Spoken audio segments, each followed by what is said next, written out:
All right now, so we have like quite an extensive discussion today. I think we wanted to meet on Sunday, but Afcon happened, and nobody expected the Afcon to take that long. But this is African football. Never say never. So, Bro, it so we was so had dramatic. Senegal players walking off the pitch in the middle of a final, Bro, and I mean it was just drama. That was like a reality TV show. bro, I was just like I was at work, but there was a bar like close to me that they were showing the game. You get so like I'll just Mm. go look at it, come back. So I saw the penalty. I was like, bro, like, and they just cancelled like a goal from a corner for Yeah, Senegal yeah, like a winner. 5 minutes What was before supposed to be that. a winner. Mm. Yeah, and everybody has already been complaining that Morocco are getting favorable calls from the referee. Like Nigeria complained about Yeah. it, Cameroon, Tanzania, and then a dying minute penalty. Like bro, like it's like the worst. Like there's no way, even if maybe it's just maybe some factors playing into it, for the host to get a dying minute penalty after they cancelled a Senegal goal, bro. It just looks like there's no way you want to spin it, and it Mm. might not, it might just be coincidental, but there's no way you want to say it that will look, it But will make sense. in your perspective, was that a penalty? Was that a penalty? Yes, yes, it was a penalty. For me, it was a penalty. But the Senegal goal was also a goal for me because it was just, I don't think that push was enough for Hakimi to Mm. cut They it. had to go back. In Like my it own was not opinion. even Yes. like a And the ref didn't direct even try to look flow at it. of the goal. Yeah. Yeah, and he didn't even try to look at it. He just cancelled the goal immediately. So, like, he didn't even give a chance. So, be consistent with your call. Like, if you can make such a big call at that moment, then obviously a ref can be 100%. I think the ref was okay in the final. Right? I think he was better than the Ghanaian ref that ref the Nigeria Morocco. And also is So do you think it was because of like home advantage that the refs were acting that way, or why yeah, exactly were they acting more like that? more like that. I don't believe this whole thing like they paid the ref or whatever. No, that's not true. Like more in African football, it's just much expected that most times when the two teams are sort of equal, most likely the home team might get a few favorable calls from the ref.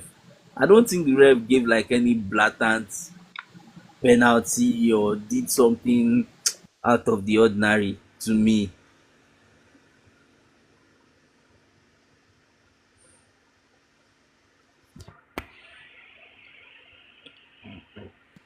I'm hearing you. I'm hearing you. Yeah, yeah, I don't think like the ref did like something out of the ordinary. Like before that final 5 minutes, I think the officiating was sort of fair. What I think actually caused it was the build up to the final. Tanzania complained. Cameroon, is it Tanzania? Is it Tanzania? I think it was Tanzania Morocco played in the first round of the knockout, Mm. where they had a penalty shout, and the ref didn't even look at it. The similar situation with Cameroon and the Nigerian game. Now in the Nigerian game, the ref did not make a game changing call, but he kept Yeah. on making this sort of calls that can frustrate a team. Like there's a foul on the Yeah. Nigerian player and he leaves it, or like I think there was an example where a Moroccan player fouled the Nigerian player that was moving, and out of frustration when the ref called the foul, the Moroccan player kicked the ball for dissent. And in any other situation, you are supposed to book him, and he doesn't Yeah. do anything. And then he booked Calvin Bassey for a foul that Brahim Diaz, fouled Bassey actually. Like he was the one tugging him, but because Bassey is a stronger guy, he wrestled him to the ground. and then you gave Basi the card, which if we had qualified, he would miss the final, and I think Mm. he missed the third place game or something. So that's those were calls that they are not game changing calls like okay that's a blatant penalty or a sending off, but they sort of play with the psyche of players. So it's because of that the Senegalese FA had already issued like a letter even before the final, like, oh, do you understand? So they already had that mindset that they were going to be cheated sort of. And then the way the you know when those things, when it has built up to that extent to now have a dying minute penalty in the final Yeah. as a host, like even if Morocco had been denying all those things, for that one to happen, like it now looks like, oh, they really want to sell this thing. And sadly, like it was actually a penalty for me. Like and Morocco were, they were a good team.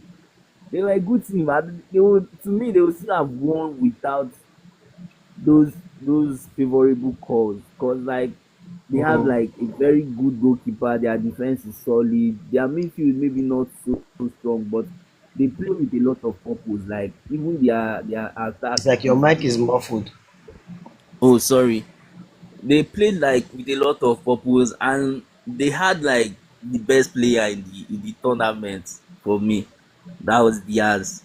So I just felt Mm. like they had it in them to win without getting any favorable calls. But sometimes in African football, even the ref can get intimidated. Like with Mm. that crowd, with the atmosphere, with the players rushing, he does that extra 5 to 10%. It just goes in favor of the host team, especially when they are a good team. So even in European football, it happens. Like there are some calls that maybe Barcelona, Real Madrid, City, United, or Liverpool get at home, and everybody's like, "Oh, what's happening?" So Yeah. I just feel like it happens, but because it's a short tournament and every game is crucial, so those calls matter more. And for it to now happen, I'm just happy that um the players had to come back in, but that was already looking bad. Like even after that, immediately the players were leaving the pitch. I was like, man, this is the worst advert you can have for African football, bro. I was like, Mm. is this really going to happen? I was just shouting where I was like, this thing only happens in secondary school competition, I bro. swear. You know they play Like, game. I go carry my ball, they go bro, house. yeah, Like, like bro. I can remember when we were in school, like I think it was like 2017 when they were playing Provost Cup, and Mm. there was I think medicine, radiography, and is it physiology also? They were, and physiotherapy, yes. So based on the rules, medicine were out because they were out based on fair play. Do you understand? Everybody had the same points, but medicine and surgery were supposed to be knocked out based on fair play rule. Do you understand? But because they had like a lot of Yeah. influence in the whole tournament, because of that, they now had to go and do some appeal, and they had to force the whole thing. And then they now, instead of that, instead of them being knocked out, the Mm. committee now agreed like a round robin penalty shootout. So everybody plays against each other, and the winners of each penalty shootout will now have a penalty shootout with themselves. So medicine now won, and then the semi-final was against pharmacy. And if you are in Lutz, medicine and pharmacy are the two biggest department. So it was very obvious that any call the referee was making was going to be big. That game was tense, it was packed, like, Mm. and then pharmacy now got a free kick. Now the way the free kick was, the player sat on the ball, so it's an indirect free kick. But the Mm, ref did not notify anybody, and the player just like took the free kick directly, shot it from far distance, and he scored. So as he mm, scored, the whole field like erupted, like celebration. Even the med, and it was like a last minute shot. Do you understand? mm, It was like they've already signaled. I think they've almost signaled that maybe like 3 more minutes to go, and he scored that goal. So it yeah. was like finally, like at least there's some justice. That's how everybody was feeling. With the medicine players, they were already accepting that, man, we've conceded, and the ref now said no, that it's an indirect free kick. Bro, as soon as he said that, the whole pitch, like I just knew that this tournament is ended, and the tournament ended. Like I knew that Pharmacy were not going to play. They just walked off the pitch. They just walked off the pitch. Everybody walked off. There were scuffles and fights like all over. So the thing just reminded me of that situation. And I was just thinking that, bro, at least that's like a small university Mm, department football, not the final of the biggest tournament in a whole continent in Afcon, bro. yeah. Like, how was that going to look like? It looked so bad. Even that they called the players back and they took the penalty. Even the penalty, man. How do you even take that kind of penalty? It's just No, maybe to me, I don't know, sure. I'm just speculating, but I just feel like maybe he felt like the best way to make everything fair is to lose the penalty, or maybe they had a back talk. I don't know. I'm not saying I know I it, don't but I'm know. just saying it's possible that they are Man, they have spoken it to him had behind the scenes that guy just lose that penalty. okay. So, but to what purpose? Because these people can still score you, or you can No, lose like in a imagine if they final. won with the penalty, it would be a huge controversy and all of that. Now everybody will be Yes, speaking but about bro, it. yeah, you are winning. I don't believe that in front of 70,000 fans, of your own fans, you will lose a penalty on purpose to prove a just point. Come on.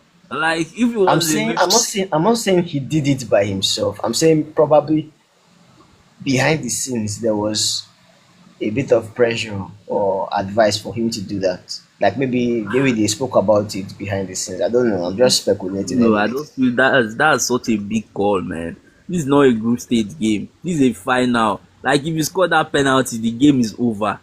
You are winning. You have not been champions for 50 years, and you But are it will hosting. ruin the tournament. It will ruin the Man, tournament. I don't know. What sort of ruin? Like, you can win that thing and you tell everybody that's your business, bro. 'Cause, That's why I said it's not necessarily about the players.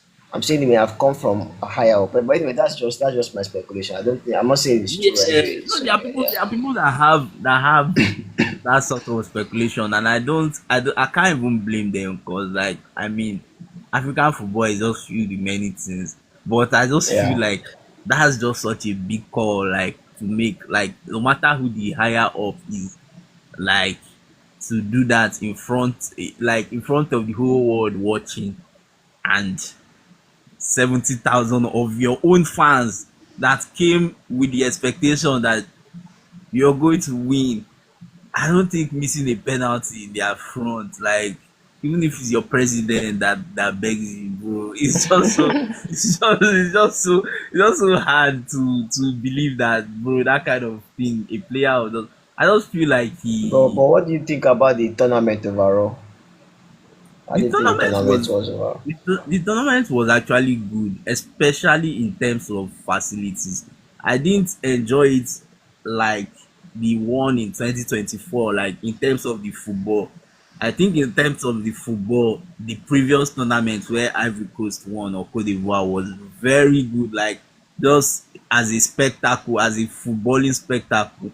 But just as an atmosphere, where I mean not atmosphere of the fans and the football now, like the Mm, stadium, the media, the broadcast, the facilities available, mm, the treatment of the teams, the five-star hotels they stayed, everything, the quality of, yeah. like, the roads, everything, the attention that came with it. I think this was the best hosted, honestly. like in Yeah. a long time. So And it's Morocco now, so yeah, and like they Morocco are are, I like think they've been, I think they are combined with another country, some other countries to host yeah, 2030 um World Cup. Yeah, with Spain and 2030 now. Portugal. Yes, yes. Spain and Portugal, yeah, exactly. So they have to have those kind of facilities already on ground Yeah, now. yeah. But you know, So yeah. like those But I facilities, get you, I get what you're saying, I get what you're saying. yeah, Yes. like like some other countries, like if they get the 2030 World Cup now, they'll probably be building now. Do you Mm, understand? The buildings and all of that will start happening now or like next year, But it's like the facilities are almost ready. It's like they can host the mm, tournament today. Do you understand? mm, That's how.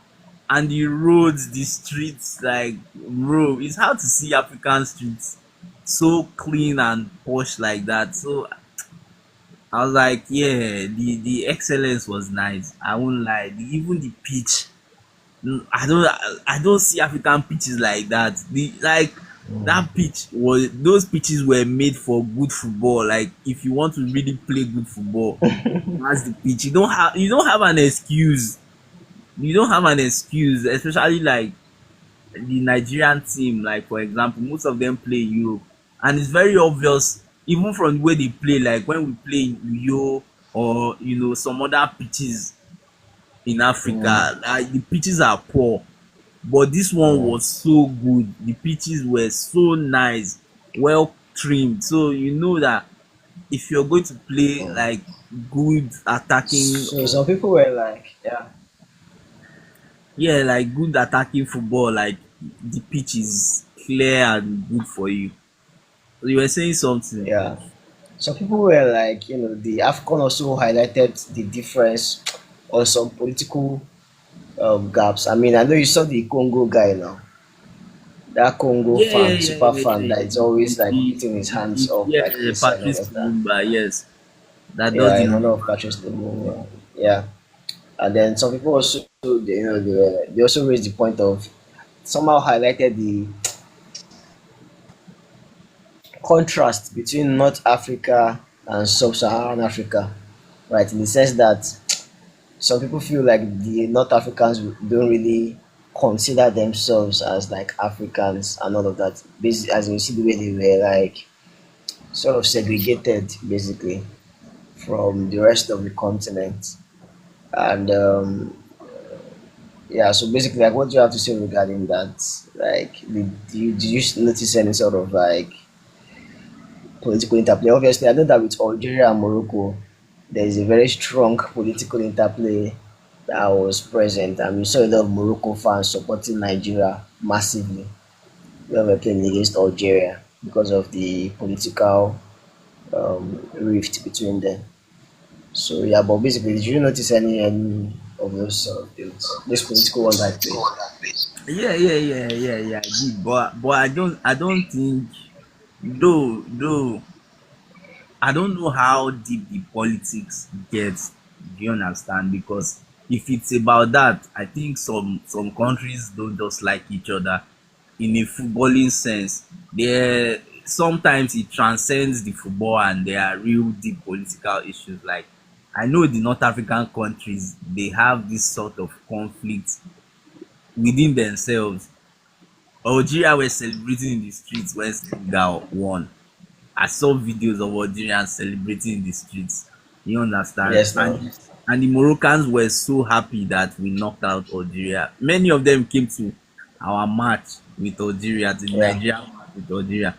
And Same it's not just even a football beef. It's not just football beef. Like yeah, there's yeah, actual yeah. That's what that political yes, that's why I was antagonism. yeah, I was surprised. Like, do you guys really dislike each other like this? And these are probably like two of the most, in terms of its infrastructure, developed countries on the continent. So I even thought maybe they will be more partnered and bro, there was real like hatred. Cause I was like, okay, maybe it's like Brazil, Argentina, or like those sort of rivalry, but I didn't Yeah. know it transcended that. Honestly, I was like, whoa. Do you know, like, I was reading like some reports and I found out that, obviously, I think the rift between Morocco and Algeria is because of Western Sahara. So, like, they're trying to both control that territory. I think Morocco is supporting like the independence of the Western Sahara nation. Then Algeria is opposing it because they consider Western Sahara to be part of Algeria and all of that. And there's geopolitics involved with it. I don't even think they allow like direct flight or visas between themselves. But they have to confirm that. But I don't think they allow that. So I mean the diplomatic tensions are very high. Like, So I was just like, imagine if they now played the match against themselves, man. That would have been mad. That would have been like Iran nah, versus Israel. that's like, ah, that would have been crazy. That would have been crazy. Honestly, I like, I well, that would have been So crazy. But yeah. So but but mainly even I wasn't really able to follow the. Okay, well, yeah. Go ahead and see what you want to say. like even the Lumumba stuff, I think the Algeria player that scored the late minute goal against the 9 minute goal against DR Congo. I don't know if he was trying to throw the man, the fan, maybe because he Mm, doesn't I'm sure, I doubt, maybe he probably understands the full context of what that man does. I think he just, because there are some mm, African, not even African fans, just there are some fans popular fans in general, that that in every tournament they will be there.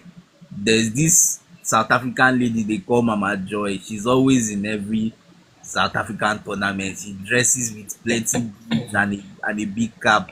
There's this mm, there's this popular Brazilian fan that is late now, but he used to go to every World Cup in Brazil since like 1982 or something, and he used to mm, go with a hat, a big sombrero hat, and he goes with the World Cup trophy. So he's always like a big Brazilian fan. You always see him. So I know that there are sort of fans like that have become like folklore. So I doubt I feel like he just probably did it to throw them, but maybe he doesn't know like what Lumumba represents to yeah, the I mean that was DRC. distasteful, obviously, for a lot of people. Yeah. Maybe I'm just giving him the benefit of the doubt, but because if he knows Mm, what probably a person like Lumumba means to the DRC, maybe he won't troll him that way. He just feels like that's the best way yeah, to get at those DRC people, but maybe he doesn't know that, oh, this man is more than just a sporting figure. He represents something strongly political. yeah, figure, yeah, Yeah. yeah. Anyway, me, I wasn't really able to follow the um Afcon as well as I'd have liked because while Afcon was going on, there was a lot of rumbling going on in the Yeah. Arctic region by Donald Trump. So I think I was more in line with that. I don't know. I think my interest in football has been waning over time since 2020 and the whole COVID, Black Lives Matter, rainbow bands, all those like the whole liberalism of football and all of that. I think it turned me off, and I've not been able to. I've not really enjoyed football as much as I used to since 2020, to be honest. Or Well, maybe I just got busy. I don't know. Maybe I think I just got busy. It's yeah. possible I just got Me, busy. me, me too. I just got busy, so I don't watch as much. I still watch compared to like other people, but the way I used Yeah. to, maybe not as much, but I still watch football. And also, I think like maybe in my own self, I think maybe football in general has changed a little bit in terms of the quality of players and Yeah, yeah, the tactic. Like it feels too coached. It feels too coached. yeah. You don't, No there's no raw, very few raw emotions